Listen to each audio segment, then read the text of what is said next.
presumably so they didn't feel left out of all the excitement. But when it came time to exhume their bodies, the still living friars discovered something remarkable. Many of their long-dead brothers were not, as had been expected, many piles of bones and dust. 45 of them had become perfectly preserved mummies. Their bodies so little changed by death and decades underground, they were still easily recognizable as the men they'd been in life. Naturally, this apparent miracle came as quite a shock to the friars, and considering the terrifying place mummies hold in popular culture today, you might think the Capuchins would have buried their creepy new cadaver collection in the deepest cave possible before burning the monastery to the ground and setting sail for anywhere else. But being thoroughly religious types, as friars are, and without the influence of Hollywood's future smear campaign against mummies, the friars quickly came to a very different conclusion. That this strange turn of events was probably a sign from the big man upstairs, an endorsement of the piousness of their fallen brethren. And hey, for all I know, this might be a sign from the big man upstairs. I need you to pause on that because this is a very interesting humor.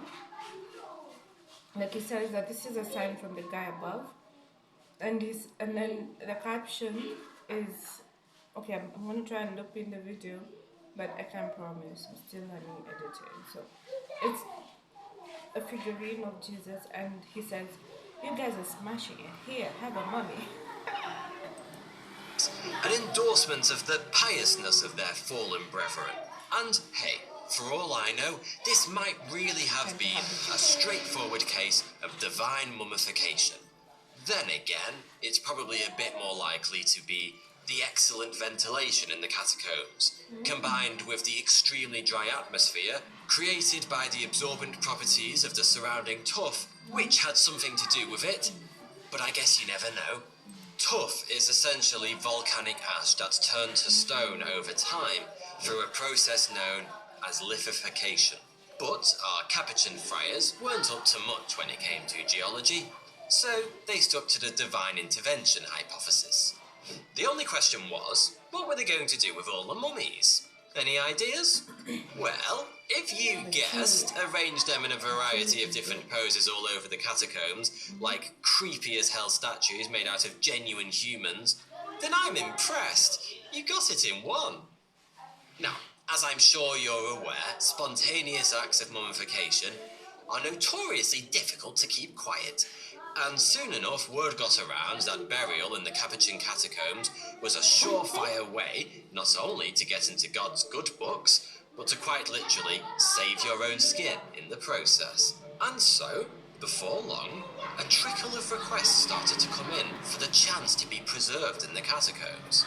At first, this honour was only granted to wealthy patrons and benefactors of the church in return for generous donations.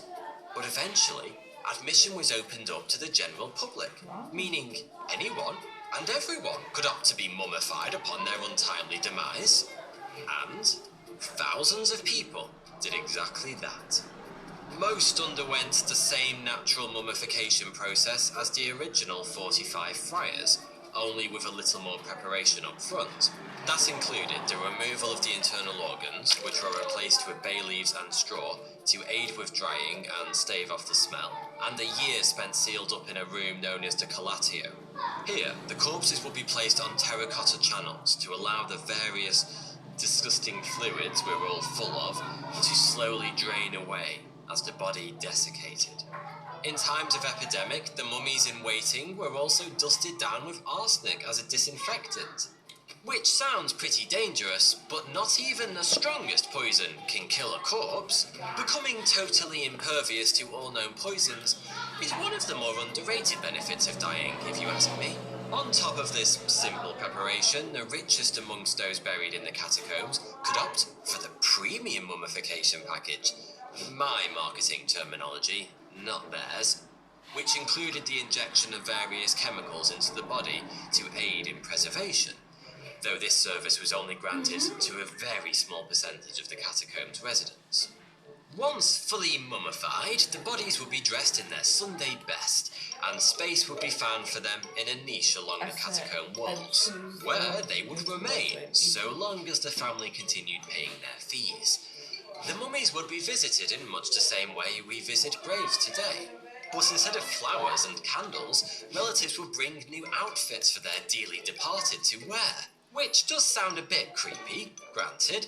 But then again, I wouldn't want to be seen dead in the same outfit for several hundred years either. And yes, I am aware of the irony of that joke, coming from a man who's worn braces and a shirt in every YouTube video for over a year.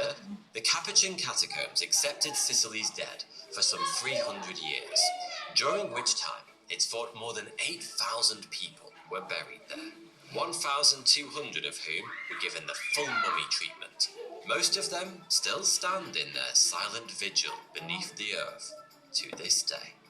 Their bodies were separated according to 7 different categories: men, women, virgins, children, priests, monks, and professionals. The world's changed quite a bit in the last few hundred years, hasn't it? Imagine if your local supermarket started offering virgin-only parking. Not that anyone would actually use it. There's only so much humiliation a shorter walk to the car could ever be worth. Most of those buried in the catacombs were important people in their day. But perhaps the most famous resident now wasn't known at all in her own time. The catacombs were officially closed to new burials as far back as 1880, but a few exceptions were made in the decades that followed. One such exception was made for the mummification of a girl of just 2 years of age, Rosalia Lombardo, who died from pneumonia caused by the Spanish flu, a devastating epidemic that may have killed as many as 100 million people around the world in the space of just 2 years at the tail end of the First World War. Unlike most of the residents of the Capuchin catacombs, Rosalia Lombardo's body was artificially preserved with a cocktail of chemicals at the request of her grief-stricken father, and the results were remarkable, because today, just over 100 years later, little Rosalia Lombardo is perhaps the best preserved mummy anywhere in the world. She's affectionately known as the Sleeping Beauty by the locals, and it isn't hard to see why. The perfection of Rosalia's preservation is exceptional, but for over 80 years, nobody knew how it had been achieved.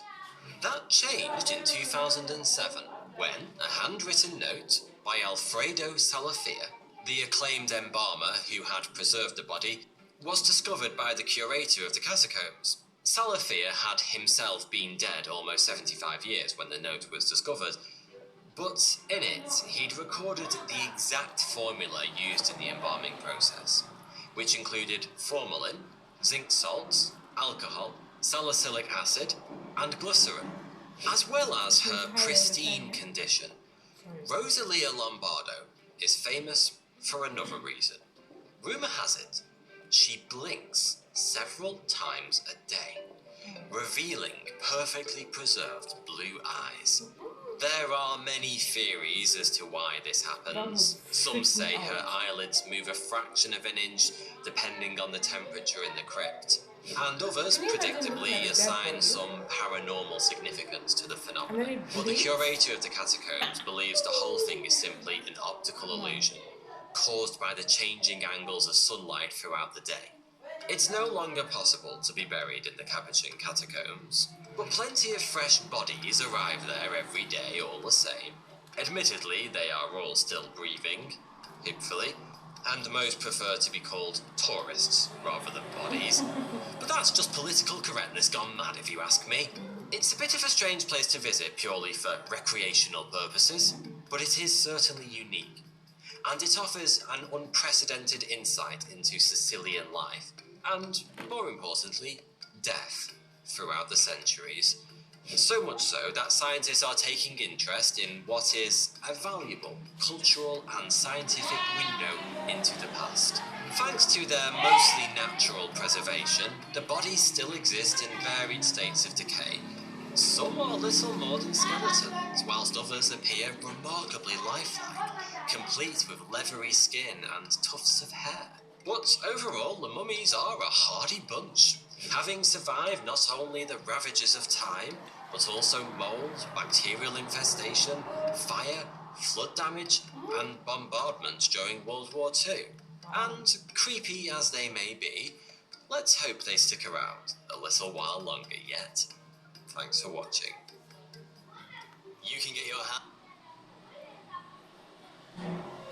hands on my book, Stick a Flag in.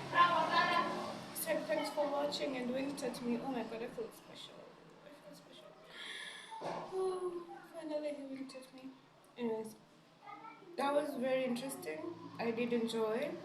No, always with the sixth sense of humor that he drops here and there a couple of times. Well, let me know what you guys think. Would you visit that place? But then the other interesting thing that I found was their clothes look like they also have it aged, just like the mummies. So I'd love to understand that. But let me know what you guys think. Would you visit? Because clearly there's some people visiting. Would you visit? If yes, why? If not, why? Toodles, au revoir. Why did I say it? I don't even know how to speak French. I just know. I'm sorry, guys. I love you. I didn't want to torment you like that. So I'm sorry. Goodbye.